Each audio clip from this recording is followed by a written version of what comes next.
Good morning everyone. आप सभी लोगों का स्वागत है। आज 31 अक्टूबर है तो दैनिक जागरण के राष्ट्रीय संस्करण न्यूज़पेपर में पीटी मेंस और इंटरव्यू और कौन कौन से न्यूज़ को कवर किया गया उसे देखेंगे, ताकि यूपीएससी और स्टेट पीसीएस एस्पिरेंट के लिए वो महत्वपूर्ण साबित हो सके। साथ ही साथ जितने भी गवर्नमेंट कम्पिटेटिव एग्जाम आप फील करते हैं, पीटी फैक्ट क्या है उसे भी हम लोग एक नज़र डालेंगे। आगे बढ़ेंगे। आगे बढ़ने से पहले यूट्यूब चैनल को जरूर सब्सक्राइब कीजिए, शेयर कीजिए, सपोर्ट कीजिए, बेल आइकन को भी दबाएं ताकि सभी नोटिफिकेशन सबसे पहले आप तक पहुंचे। और कमेंट सेक्शन में जो भी प्रश्न पूछे जाते हैं उसका उत्तर देने का प्रयास कीजिएगा, ताकि आपका इंटरनल डेवलपमेंट हो सके। आप युक्ति आईएएस का ऐप डाउनलोड कर सकते हैं गूगल प्ले स्टोर से, एप्पल स्टोर से। साथ ही साथ वेबसाइट यूज़ कर सकते हैं www.yuktiis.in पर आप लॉगिन कर सकते हैं और विजिट करके देख सकते हैं क्या क्या चीज़ें चलाई जा रही है। आपको मेंटरशिप प्रोग्राम चलेगा। आज मेंटरशिप का आज लाइव मैं आप लोगों से रात 8 PM में लाइव यूट्यूब पर आ जाऊँगा मेंटरशिप प्रोग्राम के लिए, और उसके बाद फिर ऐप पर स्टार्ट कर दूँगा। तो चीज़ें आज से स्टार्ट हो जाएंगी। और हम लोग रेगुलर बात कर रहे हैं। टेस्ट सीरीज भी आप लोगों को चलाया जा रहा है, मेंस आंसर राइटिंग प्रोग्राम भी चलाया जा रहा है, तो आप उसे ऑब्जर्व कर सकते हैं, देख सकते हैं, आगे बढ़ सकते हैं। चलिए तब हम देखते हैं आबकारी नीति पर घोटाले जो हुए थे दिल्ली में, शराब घोटाला जिसे बोला जा रहा है, कि केजरीवाल को ईडी ने क्या क्या समन दिया है। तो सबसे पहले तो आप लोग मुझे ईडी के बारे में कमेंट सेक्शन में बता दीजिएगा। ईडी की स्थापना कब हुई है, किस एक्ट के तहत हुई, ईडी की शक्ति क्या क्या है, किन किन मामलों में ईडी जांच कर सकती है, और वर्तमान ईडी के महत्वपूर्ण जांच प्रक्रियाओं के बारे में आप बताइएगा। सभी पर चर्चा मैं पहले कर चुका हूं। ऐसा नहीं कि पहली बार ईडी आ रहा है, इसलिए मैं बार बार आप लोगों को बोलता हूं कि एक बार टॉपिक को आप अच्छे से कवर कर लीजिए। आपके इसके लिए की नोट्स दिए जाते हैं ऐप पर, आप उसको अच्छे से देखिए, उसको पढ़ लीजिए, उसके बाद लगातार उसी चीज़ों पर फोकस करना है। इसलिए आप लोगों से एग्ज़ाम जल्दी क्लियर होगा। नहीं तो क्या होता है कि बार बार ईडी को आप देखते हैं, समझते हैं, और इस प्रकार से प्रश्न जब आपको एग्ज़ाम में आता है तो आप उस समय ब्लैंक हो जाते हैं। जाइएगा ऐप पर, की नोट्स आप लोग को दैनिक जागरण न्यूज़पेपर एनालिसिस के पैकेज में मिलेगा। जाके देखिएगा ईडी के बारे में कितनी बेहतर जानकारी दी गई है, आप उतना ही कवर कर लीजिए। चलिए आगे बढ़ते हैं इसमें। तो हुआ है मामला क्या है कि जो ईडी ने आबकारी नीति जो दिल्ली में है, शराब घोटाला में जिसे सब साधारण शब्दों में कहे तो उसको लेकर, जो आवंटन को लेकर इश्यू हुआ था, उसको लेकर लंबी प्रक्रिया चली। इससे पहले दो मंत्री वहां पर, दो उप मुख्यमंत्री भी इससे संबंधित मामले में गिरफ्तारी जिनकी हुई हो चुकी है, वो जेल में है। तो साफ है कि इस स्थिति में आम आदमी पार्टी ने प्रमुख तौर पर समन जो दिया गया, दिल्ली के मुख्यमंत्री के रूप में दिया गया या आम आदमी पार्टी के रूप में दिया गया, ये अभी स्पष्ट नहीं हुआ, पर समन दिया गया है ईडी के द्वारा। और सुप्रीम कोर्ट में कहा गया है कि दिल्ली की जो आबकारी घोटाले में 45 करोड़ रुपए है, वो चुनाव, गोवा के चुनाव में यूज किया गया है।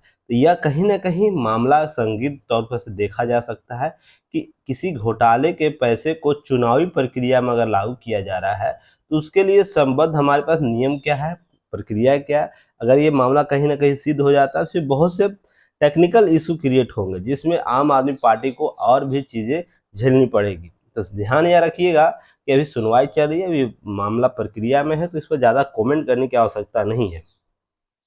जब वक्त आएगा सभी चीज़ें स्पष्ट हो जाएंगी। अभी देखिए बस इतना समझिएगा कि अगर भ्रष्टाचार के मामले आरोप लग रहे हैं, तो आम आदमी पार्टी को अपनी पुख्ता सबूत देनी चाहिए कि हाँ इसमें मैं निर्दोष हूँ, और न्यायालय न्यूट्रल होकर कार्य करती है। ठीक है ना। कार्य जो मैंने दिल्ली मॉडल, सॉरी, मैं मैंने न्यायपालिका के ब्रिटिश मॉडल और अमेरिकी मॉडल को आप लोगों को समझाया था। तो जिसमें मैं आप लोगों को बताया था कि न्यायपालिका न्याय सम्मत होकर कार्य करती है, विधि द्वारा स्थापित प्रक्रिया के द्वारा बात करती है, साथ ही साथ जो विधि का सम्यक आधार भी है वो भी देखती है। तो जहां पर आप जो पार्टी है, अगर इस मामले में पुख्ता सबूत रखती है कि इस मामले में हमारी कोई भी लेन देन नहीं हुई है, किसी प्रकार के नियम ब्रेक नहीं हुए हैं, तो ऑटोमेटिक है आपको बरी किया जाएगा। हाँ, अगर सत्य है तो सत्य प्रताड़ित हो सकता है, तथ्य हार नहीं सकता है।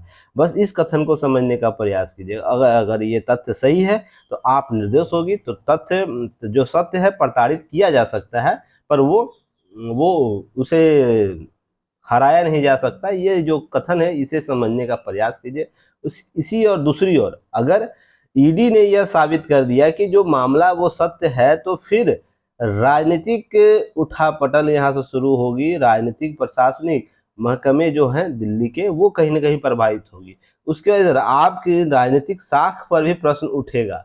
जो पार्टी भ्रष्टाचार मुक्त प्रशासन की बात करके शासन प्रशासन में आई थी, जनता जनार्दन को बोली थी, वही अगर भ्रष्टाचार के मामले में संदिग्ध पाई जाती है, तो यह बहुत बड़ा लोकतांत्रिक हत्या होगी। लोकतांत्रिक हत्या होगी।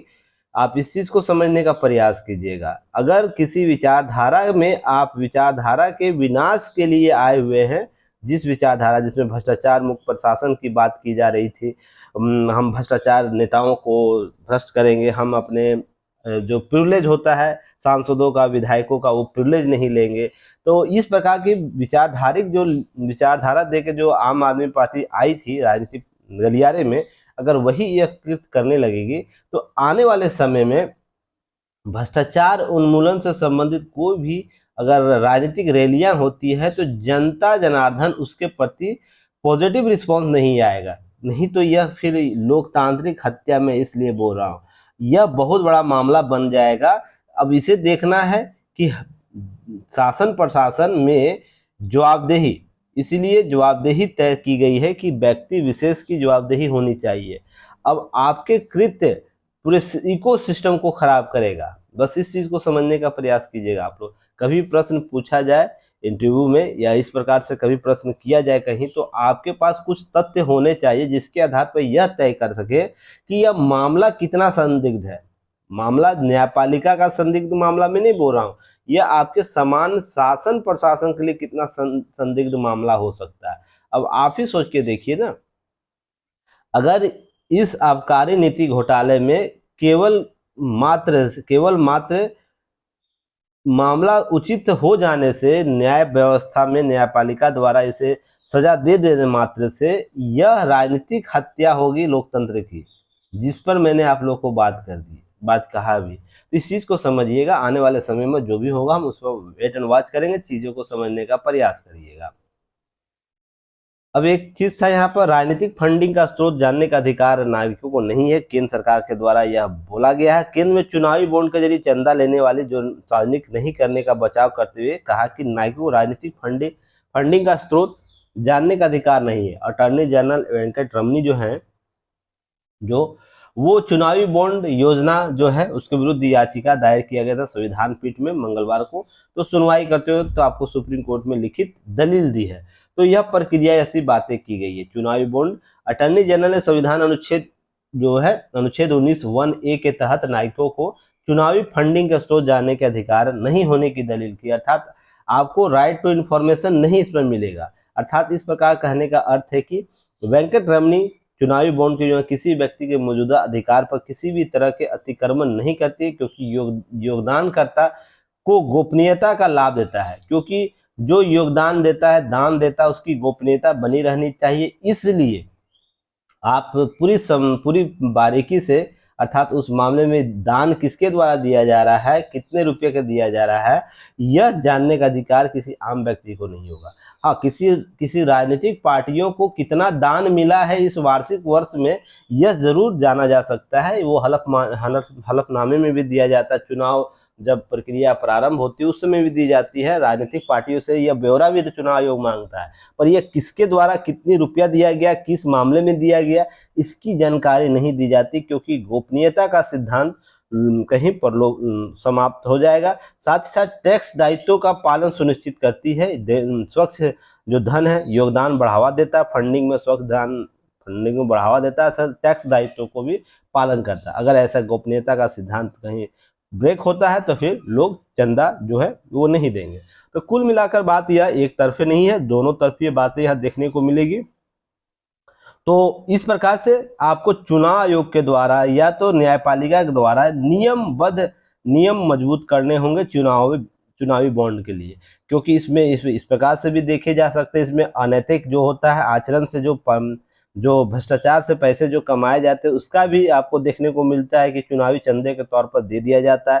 बहुत से स्रोत होते हैं तो इस प्रकार के रोक लगाने के लिए चुनाव आयोग के पास संबद्ध संस्थाएं हैं, कार्य कर रही है। तो इस मामले को बस इतना ही जानिएगा। आगे हम बढ़ते हैं। अब देखिए, सिंगूर विवाद में टाटा ने जीत दर्ज की, ममता सरकार ने देने होंगे 766 करोड़। आपको याद है नैनो कार का मामला बहुत साल पहले हुआ था, जिसमें नैनो कार को पश्चिम बंगाल से हटाकर गुजरात लाया गया, और गुजरात में इसकी जो इंस्टॉलेशन हुई थी, उसमें जो खर्च हुए थे, उसमें सरकार ने जो ममता सरकार को टोटल 766 करोड़ रुपया अब टाटा मोटर्स को देने होंगे। अब यह मामला था परिवर्तन को लेकर। तो 1 सितंबर 2016 के वास्तविक वसूली तक इस राशि का प्रतिवर्ष 11% दर से ब्याज भी देना होगा, अर्थात कुल आपको 1700 करोड़ के आसपास यह रुपया होगा। तो याद रखिएगा, ये बहुत बड़ा मामला हो जाता है पश्चिम बंगाल सरकार के लिए कि न्यायाधिकरण, जो पंचायत न्यायाधिकरण बनाए जाते हैं, मैंने कल भी न्यायाधिकरण के बारे में चर्चा किया है। उसी तरह डिस्ट्रीब्यूट डिस्ट्रीब्यूट किसी भी औद्योगिक समस्याओं का निदान करने के लिए संस्थाओं के लिए एक ट्रिब्यूनल बनाया जाता है, जो दोनों संस्थाओं के बीच में एक मध्यस्थता के रूप में काम करता है। ये आप जब LSW का पेपर पढ़ते हैं उसमें यह कॉन्सेप्ट आता है। तो वहां पर आप ध्यान रखिएगा, उस पंचायत निर्णय आपको न्यायपालिका के संदर्भ भी कार्य करती है, कैट एडमिनिस्ट्रेशन के तौर पर भी काम करती है। हाँ, उसके लिए हम फिर न्यायालय पर जा सकती है ममता सरकार, अर्थात पश्चिम बंगाल सरकार जा सकती है। उसकी खुली पर पंचायत प्राथमिक स्तर पर जो मध्यस्थता कानून है उसके तहत जो नियम आए हैं उसमें आपको ये बातें आई है। तो सर्वसम्मति से फैसला लिया गया है, क्योंकि उसमें पंचायत में जो मध्यस्थता होते हैं दोनों लोगों की तरफ से, मान लीजिए सॉरी मध्यस्थता कानून जो है उसमें जब मध्यस्थता बैठाया जाता है, दो पक्षों के विवाद होते हैं, ए पक्ष होगा, बी पक्ष, तो इसके समान लोग होंगे, इसके भी कुछ समान लोग होंगे, और कुछ न्यूट्रल लोग होंगे जो इन दोनों से संबंध नहीं होंगे। तो जब निर्णय लिया जाता है तो बहुमत से लिया जाता है, कि बहुमत से लिया जाएगा। तो इसमें जो बहुमत आता है वही निर्णय मध्यस्थता कानून में होता है, यह मान्य होता है, यह भी ध्यान रखिएगा। इसके लिए हम ट्रिब्यूनल से बाहर जाकर न्यायपालिका फिर अनुरोध कर सकते हैं। इस मामले में कुछ बातें होंगी, पर अभी मामला यही है कि सिंगूर विवाद में अब तो कुल इसको 1700 करोड़ के ब्याज सहित देने होंगे ममता सरकार को। अब देखिए न्यायालय में जाकर क्या प्रक्रिया होती है, अलग मैटर है। चलिए आगे हम बात करेंगे। राज्यसभा सदस्य जो है राघव चड्डा, निलंबन पर सुप्रीम कोर्ट चिंतित है। तो लगातार लंबे समय से निलंबन इनका चल रहा अनिश्चित काल के लिए। तो इस पर कुछ प्रश्न किए गए हैं माननीय सुप्रीम कोर्ट के द्वारा, कि क्या यह उचित प्रक्रिया है या नहीं है। देखिए यहाँ पर अटॉर्नी जनरल से पूछा गया, जो अटॉर्नी जनरल कौन है, पीटी फैक्ट में बता दीजिए कमेंट सेक्शन में, वर्तमान में अटॉर्नी जनरल कौन। ये सब नाम बार बार आता है और आप लोगों को ये सब चीजें याद होनी चाहिए। पीटी फैक्ट ये सब रटा नहीं जाता है, ठीक है ना। मैं डेली पेपर में अटॉर्नी जनरल का नाम लेता हूँ, है ना। तो इस तरह अनिश्चित काल के निलंबन पर असर उन लोगों को पड़ेगा जिनके निर्वाचन क्षेत्र का प्रतिनिधित्व नहीं हो रहा है। विशेषाधिकार समिति के पास सदस्य के अनिश्चित काल के लिए निलंबन करने की शक्ति कहाँ है? क्या इससे विशेषाधिकार का उल्लंघन होता है? हमें उन आवाजों को संसद से बाहर नहीं करने के बारे में बहुत सावधान रहना चाहिए। अनिश्चितकाल निलंबन चिंता का कारण है। ये सब प्रश्न सुप्रीम कोर्ट के द्वारा, माननीय सुप्रीम कोर्ट के द्वारा अटॉर्नी जनरल से पूछे गए, क्योंकि अटॉर्नी जनरल सरकार का आदमी होता, सरकार का प्रतिनिधि होता, उससे प्रश्न पूछा गया। तो यहाँ पर बातें समझने की कोशिश कीजिएगा। चीफ जस्टिस ऑफ इंडिया है, उसने पूछा, उनके द्वारा पूछा गया है, क्या उन्होंने जो किया उससे सदन की गरिमा कम होती है? अदित चड्डा, जो चड्डा राज्यसभा के स्पीकर के पत्र लिखकर माफी मांगना चाहते, तो क्या इसे स्वीकार किया जाएगा? अब है कि इसके अतिरिक्त बातें की गई है कि मामला बंद कर दिया जाएगा या सुनवाई करनी होगी। तो सुप्रीम कोर्ट अटॉर्नी जनरल और राघव के वकील के दलील को सुनते हुए अटॉर्नी जनरल ने क्या किया, अटॉर्नी जनरल आर वेंकट रमनी ने कहा है कि इस मामले में कोर्ट हस्तक्षेप नहीं कर सकता है, यह संसद के अधिकार क्षेत्र में आता है। अदालत सुनवाई करती है तो संसद का असम्मान होगा, अर्थात संसदीय विशेषाधिकार जो प्राप्त है संसद को, न्यायपालिका, कार्यपालिका, विधायिका, जो तीन कॉन्सेप्ट है, जहां पर बात यह कहती है कि आप आर्टिकल 25 के तहत आप एक दायरा खींचे हुए, जहां पर न्यायपालिका है ना, अपने न्यायिक क्षेत्र के अधीन ही जाकर कार्य दायित्व कर सकता है, उसे विधायी क्षेत्रों में आकर कार्य नहीं करना होगा। तो यहाँ पर समझिएगा क्षेत्राधिकार की बात होती है, यहाँ पर बातें की गई है। अब है कि सुप्रीम कोर्ट ने कहा कि हम विशेषाधिकार हनन का विस्तृत विषय या विशेषाधिकार समिति के अधिकार क्षेत्र में दखल नहीं दे रहे, बस मामला यह जानना चाहते हैं कि हमें यह जो विचार करना है कि कोर्ट इस मामले में किस हद तक दखल दे सकता है, अर्थात सीमा अपना न्यायालय बता रहा है कि हमारी हद आपके हद के अंदर कितनी तक है, हमें इतना अधिकार प्राप्त है, हमें इतना अधिकार प्राप्त है, या हमें इतना अधिकार प्राप्त है, या पूरा अधिकार प्राप्त है।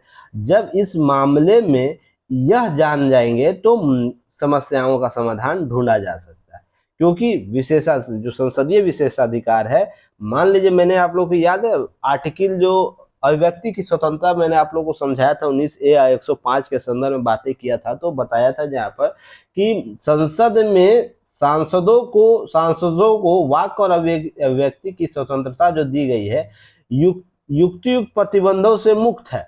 उसके पीछे का कारण यह है कि वह लोकतांत्रिक व्यवस्थाओं को कायम करने में मजबूत योगदान दे सके, आम जनता की आवाज को संसद के पटल पर निर्विरोध रूप से रख सके, किसी के दबाव मुक्त होकर रख सके, जिससे आम जनता के प्रश्न मूलतः संसद के पटल पर एक आवाज बने। यहाँ पर ध्यान रखिएगा, मूल परिप्रेक्ष्य यही है, किसी भी सांसद के विशेषाधिकार का मूल परिप्रेक्ष्य यही है कि लोकतांत्रिक व्यवस्थाओं को बेहतर बनाया जा सके, क्योंकि जनता से ही सभी सिस्टम है, न्यायपालिका है, कार्यपालिका है, विधायिका है, उससे संबंध जितनी एजेंसियां है जनता के लिए है, जनता के द्वारा निर्देशित है, जनता के लिए कार्य करना उसे। तो यहाँ पर बात है, अगर किसी सांसद जो जनप्रतिनिधि है अगर उसको अधिक समय के लिए हम बाहर रखते हैं तो उस मौलिक और मूल अवधारणा का उल्लंघन होता है जो हमारा संविधान जिस पर टिका हुआ है। तो इस संदर्भ में विशेषाधिकार जो संसदीय विशेषाधिकार है जो निलंबन किया गया है जिन समिति के द्वारा, उसके पास कितनी शक्ति है यह जानना अति आवश्यक है। उसके पास असीमित शक्ति है कि वो दायरा को अनिश्चित काल के लिए रख सकता है, 2 महीना, 3 महीना, 5 महीना, 6 महीना, और नियम यह है संसद के पटल पर, संसद में यही नियम है 60 दिन तक लगातार हम नहीं जाते हैं संसद के भवन में, परिसर में अपने कार्य दायित्व को निर्वहन करने के लिए, तो उनकी सदस्यता रद्द हो जाती है। तो क्या यह दायरा इससे बड़ा है इस विशेषाधिकार समिति का?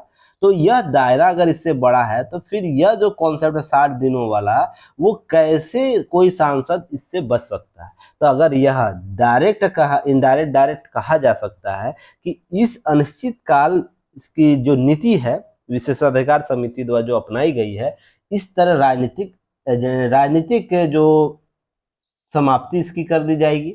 इस 60 मान लीजिए 60 साल अगर 60 महीने 60 दिन का डे लैप्स कर जाता है तो ऑटोमेटिक संसद के पटल में नोटिस जारी हो जाएगा कि अमुक व्यक्ति अमुक सांसद 60 दिन तक संसद के पटल पर नहीं आए हैं और विशेषाधिकार समिति इस पर अनिश्चित काल के लिए निर्णय ली हुई है। तो अगर इस तरह हम राजनीतिक हत्या नहीं कर रहे हैं किसी सांसद के, किसी जनता के जनप्रतिनिधि के, इस दायरे को तय करना आवश्यक है। अब संसदीय विशेषाधिकार के संदर्भ में बातें की जा रही है, इसलिए अब मामला अब है तो देखना होगा कि अब मामले में कैसी बातें आती है। इससे पहले 5 राज्यसभा, और मामला क्या था आप लोग को मैंने पहले भी अगस्त में बताया था, 5 जो राज्यसभा सांसदों का नाम इन्होंने दे दिया था चयन समिति में, बिना उनसे राय लिए हुए, बिना उनसे अनुमति लिए हुए। ये भी थोड़ी सी उदारता तो किए ही थे, पर मामला यह है कि देखिए कोई ऐसा मामला है जब हम, होता है ना किसी परिवार में हम रहते हैं, संगठन में रहते हैं, तो कोई एक व्यक्ति अति उग्रता के कारण, अति उत्साहिता के कारण, या अति जवाबदेहिता के कारण करना तो कहता है, उसका काम नेक है, मान के चलिए नेक है, पर उसकी प्रक्रिया सही नहीं है। तो इसलिए अगर ऐसी प्राथमिक तौर पर अगर की गई है तो प्रथम दृष्टिया इसे एक बार क्षमा किया जा सकता है, उन्हें एक नोटिस दिया जा सकता है कि अगली बार अगर ऐसी प्रक्रिया अपनाई जाएगी तो आपकी सदस्यता रद्द कर दी जाएगी। तो जो व्यक्ति किया है तो वो अगले बार से ध्यान रखेगा। हो सकता है इनको जानकारी ना हो नियम कानून का, किसी प्रकार से वो अनजान रह गए होंगे, पर अपनी बातों को रखने के जनता की बातों को रखने के लिए इस क्रम में ये घटना घट गई और ये चीजें होने लगी। तो पर यहाँ पर मामला क्या बनेगा देखेंगे, हम आगे बढ़ेंगे, ठीक है। अब जीवन का अधिकार है अभिन्न पहलू है विवाह का अधिकार, हाईकोर्ट दिल्ली हाईकोर्ट के द्वारा ये बातें की गई। देखिए हाल ही में एक मामला आया था, स्वजन की एक व्यक्ति कपल शादी करते हैं, विवाह का अधिकार उन्हें है, शादी के दोनों बालिग हैं।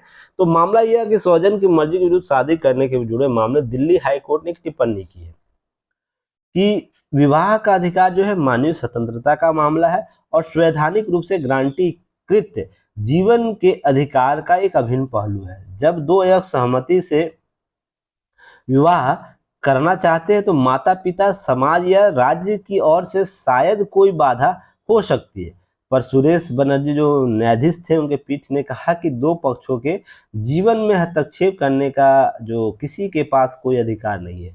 दो व्यक्ति है, अपने जीवन यापन किस प्रकार से कर रहा है उसके लिए कोई अधिकार हस्तक्षेप नहीं होनी चाहिए किसी व्यक्ति विशेष का, ना किसी राज्य एजेंसी का। वो निजता का मामला बन जाता है। परिवार सदस्यों से मिल रही धमकी के देखते हुए सुरक्षा की मांग उनके द्वारा किया गया है, कपल के द्वारा। तो अदालत ने इस संदर्भ में टिप्पणी की है। अब मामला समझने का प्रयास कीजिएगा। मैंने बार बार बोला है कि किसी भी सामाजिक मान्यताएं हैं उस पर आप कितने भी विधिक बना दीजिए, आप कितने भी संवैधानिक अधिकार दे दीजिए, ठीक है ना, वो व्यक्ति विशेष तक तब तक सीमित रहता है जब तक आप समाज में उसे चलन, उसके प्रक्रिया, उसको मान्यता नहीं मिलती है। यह व्यक्ति विशेष का मामला जरूर है, पर आपको इसके साथ यह भी समझना होगा कि सामाजिक दायित्व राज्य के क्या है, सामाजिक दायित्व हमारे सोशल इकोसिस्टम के क्या है, परिवार का क्या होता है सामाजिक दायित्व, इसे समझना होगा।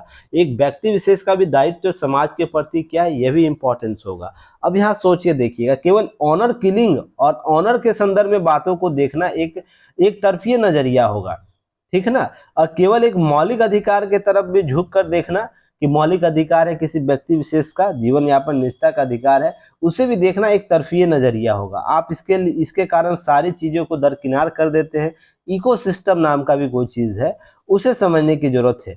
अब देखिए समझने, एक मैं रील देख रहा था, मुझे याद है, रील नहीं, इरफान खान जी का, जो दिवंगत हो गए इरफान खान जी का एक मूवी था, मूवी का नाम मुझे नहीं याद आ रहा, उस पर बहुत अच्छी बात उनके द्वारा किया गया है कि कि आजकल के बच्चे जो हैं उनको एक ट्रेंड मिल चुका है। ट्रेंड कहने का मतलब ट्रेंड, वयस्क हुए, 18 साल हुए, 18 साल के बाद आपको अधिकार प्राप्त हो जाते हैं, आप अपने मर्जी से कार्य कर सकते हैं। बहुत अच्छी बात है, आपको अधिकार दिया गया। इसका मतलब यह नहीं कि 18 साल तक आपके गार्जियन आपका कस्टडियन है, आपका देख रेख करता है, सेवा भाव करता है, सारी इच्छाएं पूर्ति करता है और सारी चीज़ों को आपके उपलब्ध कराता है, अपने संसाधनों से अधिक आप चाहता है कि कोई भी गार्जियन चाहता है आप उसके बच्चे हमसे ज़्यादा उन्नत हो, हमसे ज़्यादा संपन्न हो, तो उसको अपनी एड़ी चोटी का संसाधनों का उपभोग कराना चाहता है। तो यहाँ पर कस्टडियन केवल है क्या, कोई भावना इस माता पिता का नहीं है, उसके परिवार का कोई भावना नहीं है कि 18 साल की आपकी जो उम्र हो जाती है, वयस्कता आ जाती है, तो उसके बाद आप स्व निर्णय लेने लगे। स्व निर्णय कब होते हैं, आपके मामले में होंगे जिससे परिवार का सामाजिक दायित्व, परिवार का सामाजिक प्रतिष्ठा, माता पिता की भावना, परिवार की भावना उससे आहत न हो। यह सबसे इंपॉर्टेंट है। अगर हम उसके बीच का तालमेल स्थापित कर ले तो यह मामला कभी नहीं बनेगा। उस मूवी का डायलॉग आप जाके सुनिएगा, इरफान खान लिखिएगा और डायलॉग डालिएगा जो मैंने बोला, 18 साल की उम्र वयस्क हो गया, इसका कस्टडियन मात। तो ये देखिएगा, समझ में आपको आएगा कि आप सोच के देखिए, अभी यह बच्चा जो बोल रहा है, अभी निर्णय के विरुद्ध जाके बात कीजिए। निर्णय अपने तरफ मौलिक अधिकार के संदर्भ में सही उचित है, पर दायित्व के संदर्भ में जब बात की जाती है, सोच के देखिए। अगर जो आज जो बच्चे हैं जो अभी वयस्क के दावे करके अलग रह रहे हैं, अब बातें कर रहे हैं, हाँ ये भी गलत है कि इनको धमकी नहीं दी जानी चाहिए। इसके लिए संबद्ध क्रिया प्रक्रिया होनी चाहिए, वाद संवाद प्रतिवाद, जो मैं कॉन्सेप्ट हमेशा बोलता हूँ, संवाद के कॉन्सेप्ट पर चलनी चाहिए। अब यहाँ देखिए, समझ के देखिएगा, जब ये जो बच्चा भी जो गया है, विवाह किया है, वही जब गार्जियन बनेगा, उसके बच्चे जब ये प्रक्रिया करेंगे तो फिर क्या यही अवधारणा विकसित रहेगी? बिल्कुल देख के समझने की कोशिश कीजिएगा। ऐसे में बहुत से परिवारों को जान रहा हूँ, 2-3 परिवार तो मैं अपने जान रहा हूँ जो अपने जीवन में लव मैरिज तो किए हैं पर अपने बच्चों के लिए स्ट्रिक्ट फॉलो कर रहे हैं नियम कानून, सामाजिक दायित्व की बात करते हैं, उनको इधर नहीं जाना उधर नहीं जाना है, उनसे बात नहीं करनी, किन्हीं से बात नहीं करनी है। तो यह चीजें समझिए, जब अपने अपने आपके नाम से जब रसीद फटता है ना, रसीद कटता है, तो बिल देने के लिए जो बिल देने में जो बल लगता है ना, वो समझ में आने की चाहिए। यहाँ पर बात यह है कि देखिए सभी चीज है ना, केवल विधिक अधिकार से बात नहीं कर सकते, संवैधानिक अधिकार से बात नहीं कर सकते, हमें कुछ सामाजिक दायित्व भी तय करने होंगे। आपके हमारे सामाजिक दायित्व क्या है? नहीं तो इकोसिस्टम, भारतीय इकोसिस्टम समाप्त हो जाएगा, कोलैप्स हो जाएगा। आप पश्चिमी सभ्यता के तौर पर हम बात नहीं कर सकते, जहां पर अंध अंध आपको अंध रूप से क्या दिया गया, स्वतंत्रता दिया गया। जहां पर अंध स्वतंत्रता की बात मैं जब करता हूं तो कहने का अर्थ है सोसाइटी को दरकिनार कर देता है। तो सोसाइटी को जब दरकिनार कर देते हैं, सामाजिक मान्यताओं को जब दरकिनार कर देते हैं, व्यक्ति विशेष के कर्तव्य को दरकिनार कर देते हैं, तो आपको पश्चिमी सभ्यता वाली जो मनोवृत्ति है वो डेवलप होगी, मनोवृत्ति डेवलप होगी, जहां पर गार्जियन एक कस्टडियन है, केवल कस्टडियन है, इसे समझिएगा। अब भारतीय समाज में कभी भी गार्जियन कस्टडियन नहीं हो सकता, वो जीवन निर्वाह और जीवन मरण के बीच का एक सेतु है। यह इस चीज को समझिएगा, हमारा मानवीय भावना अलग है। अब इसे मौलिक अधिकार के संदर्भ में आप जितनी भी बातें कर लीजिए वो अलग मैटर, इसको आप स्वयं से आप अपने रूप में देख के समझने की कोशिश कीजिएगा। चलिए आगे बढ़ते हैं, कुछ फिलोसफिकल बात भी आप लोगों को समझनी चाहिए। अब स्मगलिंग जो नेटवर्क पर शिकंजे के लिए अंतर्राष्ट्रीय सहयोग की जरूरी है, ये पीटी फैक्ट के तौर पर आप लोग याद रखिएगा। इसका जो सेमिनार हुआ है किनके द्वारा उद्घाटन किया गया, तो वर्तमान वित्त मंत्री उनके द्वारा किया गया, नई दिल्ली में किया गया, इसे जानिएगा। सीमा शुल्क विभाग के आपस सूचनाओं का आदान प्रदान, 40 से अधिक देशों ने इसमें भाग लिया, बस इतना ही जानना। स्मगलिंग को लेकर, अवैध व्यापार को लेकर हो रहा था, हम लोग इस पर पहले भी चर्चा कर चुके हैं, पीडीएफ आप लोगों को दिया गया होगा, जाके देख लीजिएगा। चलिए आगे बात करें, सुधारों की राह देखता संयुक्त राष्ट्र। तो देखिए इस पर लगातार हम लोग चर्चा करते हैं, ठीक है ना। विवेक देवराय जी का आर्टिकल आया है, बहुत अच्छी बात है, इनको अच्छे से आप लोग सुनना चाहिए, सरकार का अंग है। तो ध्यान रखिएगा, सुधारों की राह देखता संयुक्त राष्ट्र, मैंने कई दफा बोला है, कई दफा बोला है, एक दो बार नहीं बोला इस मामले में। आप संयुक्त राष्ट्र हो या कोई भी संस्था हो, वो तब तक सफल नहीं हो सकता है जब तक उसको स्व निर्णय लेने का अधिकार ना हो।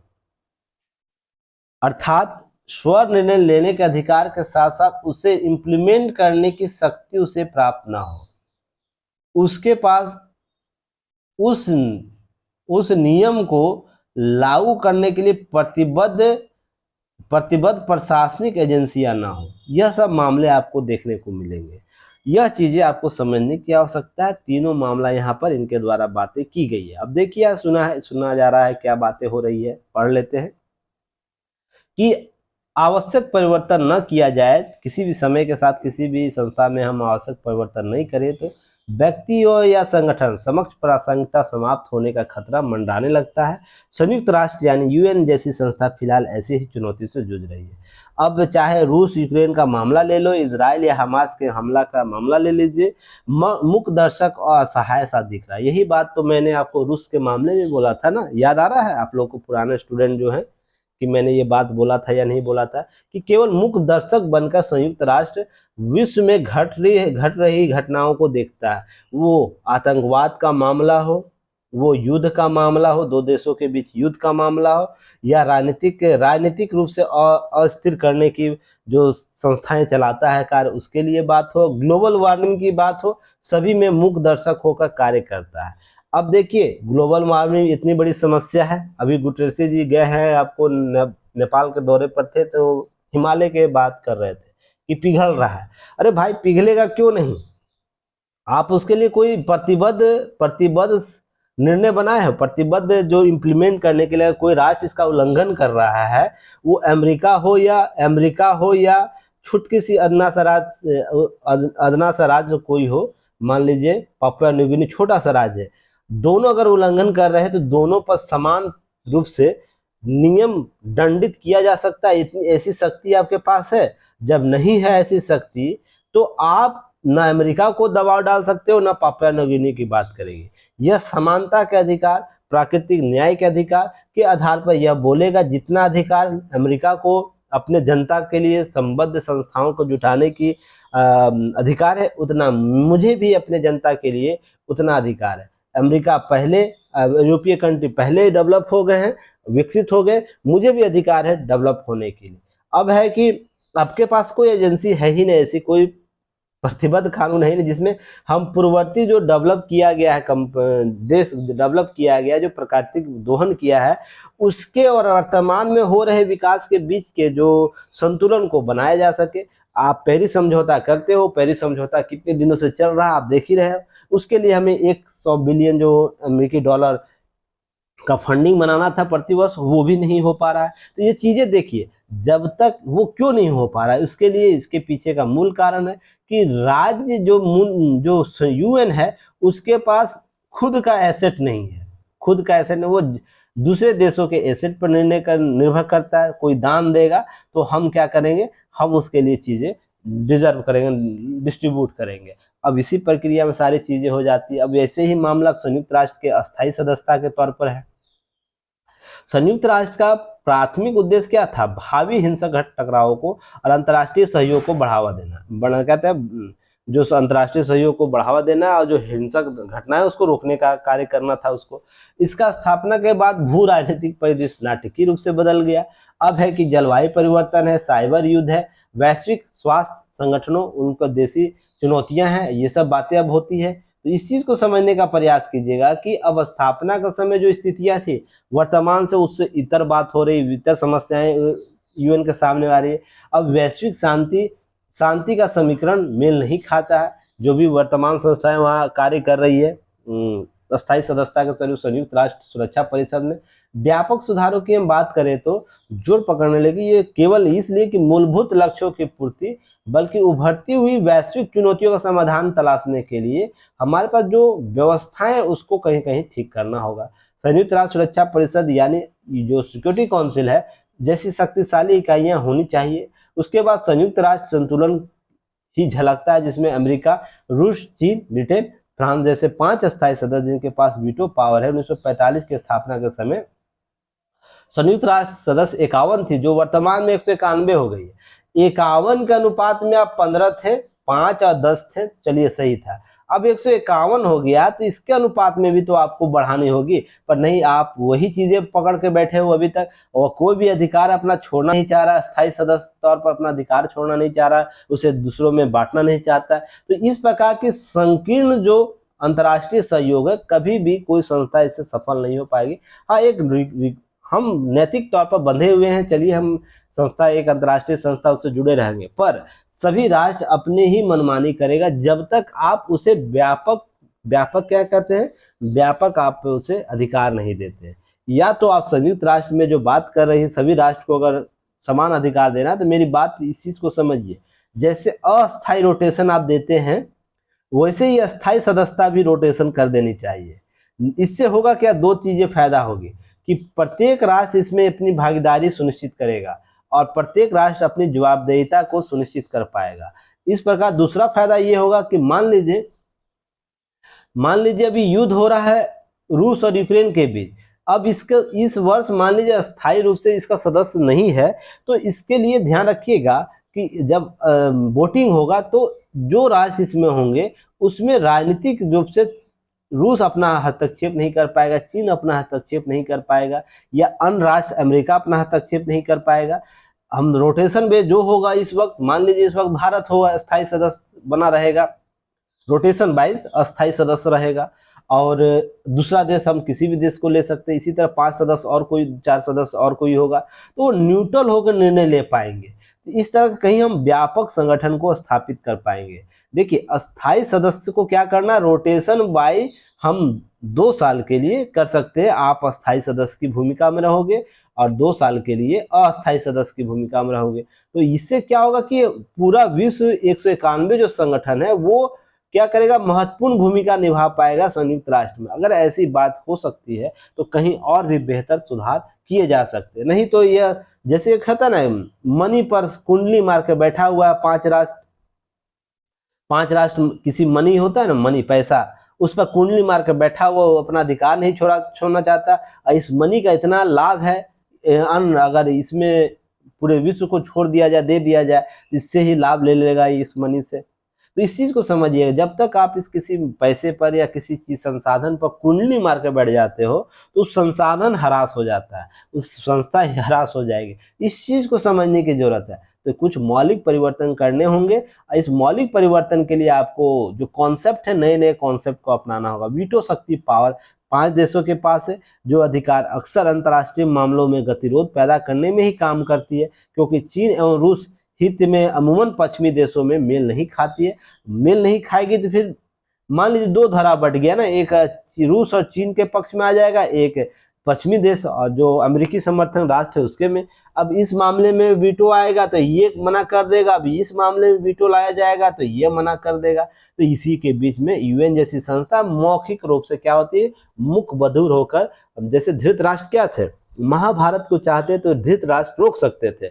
उनसे कृष्ण ने आग्रह किया था कि आप पांडवों को उनके अधिकार दे दो, पर ध्यान रखिएगा अगर संस्था राजा अंधा हो मौलिक रूप से, वैचारिक रूप से, तो उसके राष्ट्र का सर्वनाश होना तय है, वो समय जितना दिन लगे। इसी प्रकार से संस्था अगर यूएन में जो लोग हैं मुख बधिर होकर कार्य कर रहे हैं, वो चाहते ही नहीं विश्व में अपना डिलीवर करना, तो ध्यान रखिएगा यह संस्था आने वाले समय में कहीं न कहीं समाप्त होगी। इसके असर देखने को मिल रहा है। भारत विभिन्न मंचों पर अंतर्राष्ट्रीय संगठन बनाने का राय, दो तीन संगठन बनाने का चीजें की, जैसे इंटरनेशनल सोलर एजेंसी बनाया है जिसमें 100 से अधिक देश शामिल हो गए। इसी तरह बायोफिल इंटरनेशनल बायोफिल अलायंस बनाया जिसमें लोग जल्द से जल्द राष्ट्र जुड़ रहे हैं। इस प्रकार देखिए, इसी प्रकार से कोई अंतर्राष्ट्रीय संगठन भारत या इस प्रकार के जो विकासशील राष्ट्र है वो जुड़ के बना लेंगे, तो फिर आप क्या करोगे, आप वही करोगे जो अमेरिका, फिर उसके बाद बजाते रहना घंटी बैठ के और विश्व में शांति स्थापित करते रहना। तो यह चीजें समझिएगा, समय के साथ अगर आप डाइल्यूट नहीं करोगे चीजों को तो आपके अस्तित्व की समाप्त हो। कब तक आपका वेट करेगा आपके संस्था में मौलिक परिवर्तन होने का? इससे अच्छा कि नया कोई बना लेगा जो भारत या विकासशील, भारत जैसे विकासशील देशों के संदर्भ अपनी बातों को रखना चाहता, अपने अधिकारों की बात करता है। इस प्रकार से कोई भी राष्ट्र आ जाएगा ना। हमने आईएसए बनाया था, अंतर्राष्ट्रीय सोलर एजेंसी, हमने भारत और फ्रांस के साथ मिलकर सहयोग करके बनाया, एक मंच को दिया। आज 100 से अधिक सदस्य देश है ना, इसमें 131 देश के आसपास आ गए। अपडेट हमेशा हो रहा है, तो इसे ध्यान रखिएगा। यह संस्था जैसे मजबूत हुई है वैसे भी एक संस्था बना दिया जाएगा हम, जिसमें हम एसेट निर्माण करने की शक्ति देंगे उस संस्था को। हम सभी को इस प्रकार के अधिकार देंगे, रोटेशन वाइज कर देंगे, या तो हम इस प्रकार के अधिकार देंगे कि इस प्रकार का डिस्प्यूट होगा, डिस्प्यूट होने से पहले इस मंच पर आपको बात करनी होगी। अगर एकाएक आप मान लीजिए भारत पाकिस्तान के बीच सीमा विवाद है, आप युद्ध छेड़ना चाहते हो, तो पहले इस मंच पर आइए, बात कीजिए, पूरी तार्किक तरीके से संवाद कीजिए। अगर इसका समाधान निकल सकता है तो समाधान निकाल के समस्या का सोल्यूशन कीजिए। युद्ध प्राथमिक कारक नहीं बनाएंगे। अगर इस प्रकार से कोई इंटरनेशनल नियम कानून बना लेता है भारत, या इस प्रकार से भारत जैसे विकासशील देशों का संगठन, तो फिर आप जैसे स्वच्छंद राष्ट्र प्रमुखों का जो एक मुखिया एजेंट के तौर पर कार्य कर रहा है, उसकी समाप्ति तय होगी। इस चीज को, भविष्यवाणी को रख लीजिएगा याद कि भारत जैसे देश जो विकासशील है, विकसित होंगे कुछ दिनों के बाद, वो अगर इस प्रकार से धारणीय, स्वधारणीय, सतत धारणीय विचारधारा को स्थापित करवा दिया विश्व में, विश्व पॉलिटिक्स में, तो यूएन जैसी संस्था मौलिक तौर पर समाप्त हो जाएगी। इसे समझने का प्रयास कीजिए। कल चलिए फिर मिलते हैं, कल एक नए न्यूज एनालिसिस के साथ। तब तक के लिए कुछ चीजें नहीं है, इसको देख लीजिएगा, पीटी फैक्ट के तौर पर नीचे दिया गया है। गीग वर्कर्स के लिए एक रिपोर्ट आया जिस पर आप इसे देख लीजिएगा, किसके सबसे ज्यादा दिया गया है। इसको पीटी फैक्ट के तौर पर, ज्यादा कुछ है नहीं। अब धनखड़ जी के द्वारा बोला गया, सड़कों पर उतरने के बजाय देश की न्यायिक भरोसा करनी चाहिए। हम लोग बार बार बात करते हैं हमारी न्यायिक व्यवस्था के संदर्भ में। तो धनखड़ जी गए हुए हैं अभी गुवाहाटी, असम में, वहां बातें हो रही है, तो उसे देख लीजिएगा आप लोग। अब ग्लोबल वार्मिंग को लेकर नेपाल के पहाड़ 1/3 बर्फ खत्म हो गया, तो यही मैं बात कर रहा। देखिए सब चीजें सीख है, सुनने में अब पढ़ने में अच्छा लगता है, जब तक आप चीजें धरातल वे पर उसका असर नहीं देखते तब तक चीजें नहीं हो पाती। वही बात जो मैंने अभी बताया था वही चीजें हैं कि बर्फ पिघल रहा है, ग्लोबल वार्मिंग तो तय करना होगा। एक पीटी फैक्ट इसे भी देखिएगा कि पाकिस्तान से जो अफगान अवैध अफगानों को निकाला जाएगा, 70 लाख अफगानों को मंगलवार तक का था समाप्त हो गया। बोला गया कि स्वेच्छा से लोग पाकिस्तान को छोड़कर अफगानिस्तान अपने अपने मुल्क में जाइए, नहीं तो हमें जबरदस्ती निकालना होगा। पाकिस्तान का अपना आंतरिक मामला है, उसके संसाधनों का ह्रास हो रहा है, उसे ऐसा लगता है जैसे हमें रोहिंग्या के मामले में लगता है या अन्य अवैध घुसपैठियों के नज़र में लगता है, तो पाकिस्तान को भी ये अधिकार है। बस यहाँ ध्यान रखना होगा कि इसमें मानवीय जो पहलू है उसे भी देखते हुए आगे बढ़नी होगी, कार्य करनी होगी। चलिए आगे हम बात करेंगे। आगे एक पीटी फैक्ट और है, शायद उसे मैं दिखा दूं और उसके बाद क्लास को इन करूंगा। फिर आज 8 बजे 8 पीएम में आप लोग का लाइव आप लोग को लिया जाएगा यूट्यूब पर, क्लास संसद एक परिचय, ठीक है ना। तो उसके बाद फिर हम इस एक क्लास के बाद फिर से हम मेंटरशिप जो ऐप पर स्टार्ट कर देंगे, उसे देखिएगा। चलिए मिलते हैं फिर कल नए न्यूज एनालिसिस के साथ, तब तक के लिए धन्यवाद, जय हिंद।